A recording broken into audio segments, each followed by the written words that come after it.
Let's see. Oh, actually, wait a minute. We're actually going to the stadium. I almost, excuse fair me, enough. folks. Yeah, let's go to the stadium, actually. Excuse me for the slight correction there.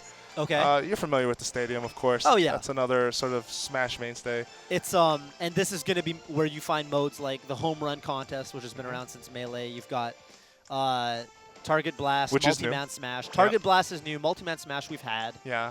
I see some mainstays like you got the 10-man, the 100-man, Cruel Smash. I remember in in previous iterations, these modes are how you unlock certain characters. Yep. Do you actually, I wonder, the unlockable characters are not in this build, but they will be soon enough when people are actually able to get the game. But do you know the unlock methods for some of those characters? From what? So I did actually get to play the Japanese version of the game this morning because it just came out over there. It's Saturday over there, the 13th. Right. And I believe it's still kind of mysterious. I mean, granted, the problem being, I mean, you speak and sort of read Japanese. I don't. But I have unlocked, at least in the build that I have played, Falco, Ness. But there seems to be multiple parameters for the unlocks themselves. So take, for example, like Falco was the first unlock just by finishing classic mode. Okay, that's simple. Yeah, but then all of a sudden, I have to say that Ness, so a friend and I played a bunch of matches over the internet, and then he just randomly jumped into a 4-player Smash or a 3-player Smash, and Ness just showed up. With you guys? Well, as the next challenge to unlock, basically. Okay. The challenge match to unlock them happened right after that match, so we're still not entirely clear, but there seems to be multiple parameters for these unlocks, which is, pretty typical of Smash, right? Yeah. I mean, there was leave your console on for how many hours to get Mewtwo in Melee, and then there was play X amount of games in order to get it as well. Okay. Yeah. So that's cool. Absolutely. So. And he's playing with Shulk right now, by the way. Oh, wow. Okay, so Shulk, the new character, fairly recently announced. I want to say during PAX, finally announced, although he was leaked prior to that. Right. Yeah. So Yeah. Right. Yeah. Very, very recent. I remember all the hype from Swimsuit Shulk. And so. Swimsuit Shulk hype. I had no idea. Yeah, and if you're just joining us, my name is Jose Otero. I'm here with Toph, and we are going through as many modes of Smash Brothers as we can fit in an hour. We're trying to give you guys the condensed breakdown of this is what at a glance, this is what the new game has to offer, and this is what you can look forward to. So we're going through all the different modes right now. Right now we're looking at, this is 3 minute Smash. Yeah. So the first mode, the one we just took a look at, 10-man Smash, that looked pretty easy. Oh yeah, pretty straightforward. This looks significantly more difficult. Yeah. Oh no, absolutely. I mean, and they just keep coming, right? Until time expires. So you just want to keep moving. Although Brendan's making some good use of that PAL block, and items just definitely come into play for something like this.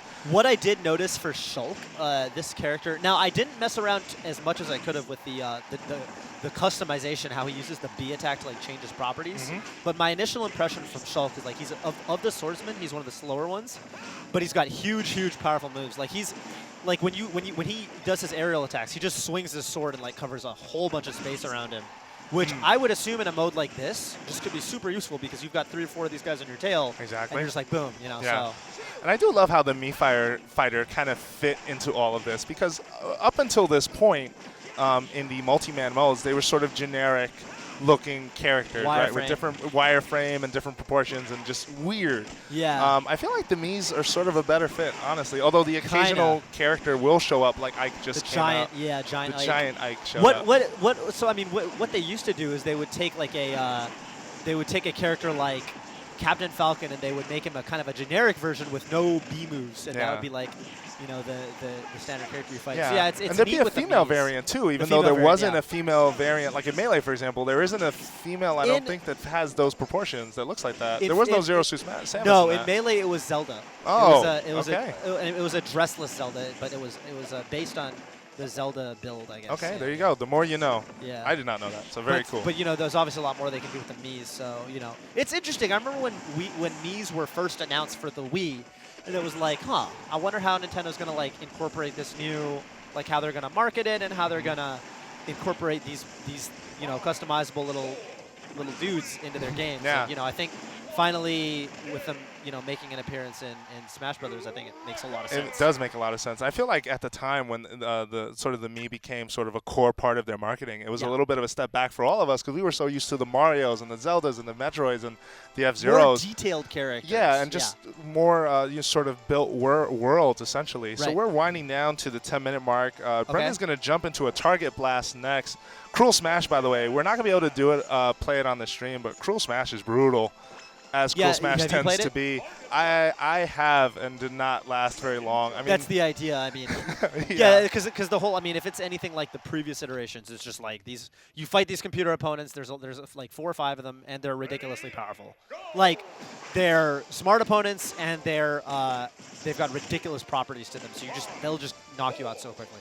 Yeah. Okay, so this is what Target. Oh. Yeah, it is Target Blast, and that was not a good launch, but we'll take it. Okay. Not bad. Not bad. You get 2 turns. Are you trying to get all of the targets? As many as you can. Okay. Because you want to basically get the bomb out there before the timer goes to 0, obviously, because otherwise it'll just blow up in your face. When does the wall come down? I think during. Oh, nice launch. And not bad. A little higher would have helped, but not bad. Right. Yeah. I'm not entirely sure. I feel like it definitely happens around 5. I want to say the shield may come down, or it's 4.